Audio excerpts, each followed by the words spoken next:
Good morning, sir. I'm Justin Canyos Magto, BSMT student, section G1A-1. For today's video is kakain tayo ng agahan at ang ulam natin ngayon ay chop suey. Ang chop suey ay mahalaga para sa balat, sa malusog na paningin, balat, immune system at may vitamin E din ito. At mahalaga din ito para pangpatatag ng buto. Ito lang yung nakaya nating budget, huy. Ang kangkong ay mayaman sa vitamin C na nagsisilbing antioxidant sa katawan. Ang kangkong ay mayaman din sa potassium, calcium at iron. Ang kangkong ay maaaring panlaban sa sakit na cancer at tumutulong din itong panggamot sa ulcer.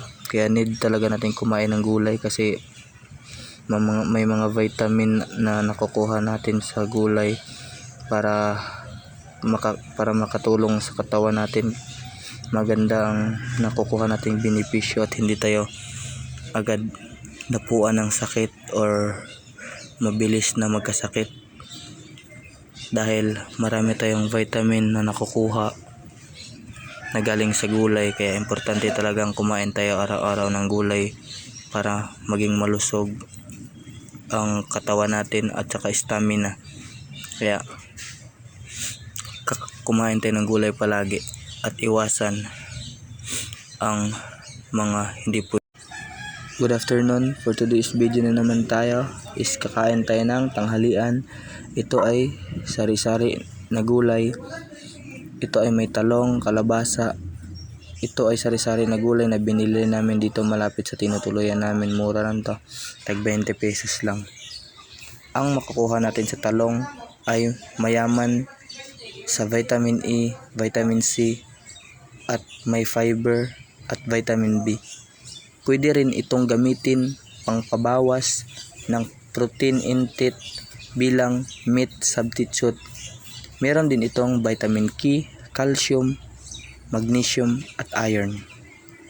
Ang batong naman na makukuha nating benepisyo ay may good source at calcium and phosphorus for strong bone and teeth and vitamin C for bodies resistant for infection.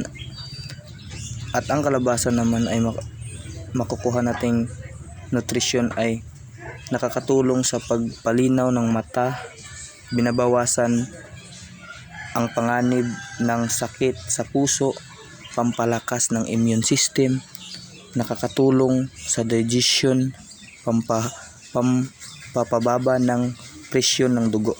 Kaya need talaga natin kumain lagi ng gulay para maganda sa ating katawan at may mga magaganda ring benepisyo na nakukuha natin dito. Kaya dapat always kada kain natin may gulay talaga para masustansya at malusog yung katawan natin at hindi daling madapuan ng sakit. Kaya gulay always, gulay is good from your health. At good evening. For today's video, ito na naman tayo, kakain na naman tayo ng hapunan at ang ulam natin ngayon ay talbos lang ng kamote kasi ito lang yung nakaya nating budget at saka tig 20 lang ito, pero marami rin itong mga benepisyo sa ating katawan at mayroon din itong vitamins na makukuha natin dito. Ito yung benepisyo na makukuha natin ng talbos ng kamote.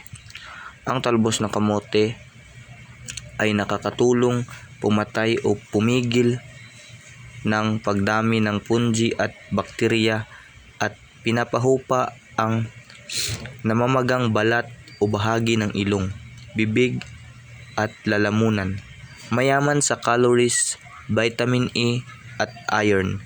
May taglay na calcium at phosphorus at ito ang tanging gulay na may iodine, nagpapababa ng blood sugar at cholesterol, nagsasaayos ng normal na pagdumi, may taglay na floridacea, pampagana sa sex at nakakatulong din ito sa mga low blood pressure or anemic na tao. Ang talbos ng kamote ay nakakatulong sa pagtaas ng dugo sa mga low blood. Kaya ito, maganda to sa mga high blood na mga tao or anemic. O sa mga anemic na